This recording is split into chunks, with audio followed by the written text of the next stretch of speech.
بسم اللہ الرحمن الرحیم۔ السلام علیکم بچوں، کیسے ہیں آپ سب؟ آج میں آپ کے لیے جو کہانی لے کر آئی ہوں اس کا عنوان ہے چلاک لومڑی۔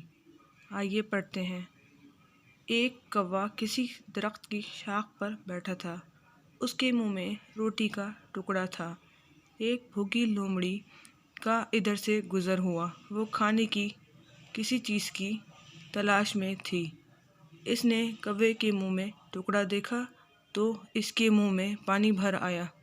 وہ درخت کے نیچے بیٹھ گئی اور سوچنے لگی کہ روٹی کا ٹکڑا کوے سے کیسے ہاتھ آئے۔ آخر اسے ایک ترکیب سوجھی۔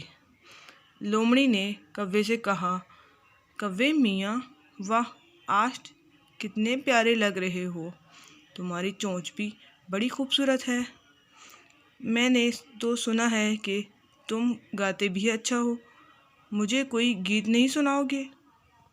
کوا اپنی تعریف سن کر پھولا نہ سمایا، جھٹ کائیں کائیں کرنے لگا۔ جوں ہی اس نے چونچ کھولی، ٹکڑا زمین پر گر پڑا۔ لومڑی نے جھٹ سے اسے اٹھایا اور چلتی بنی۔ سبق: کسی کی چکنی چپڑی باتوں میں نہیں آنا چاہیے۔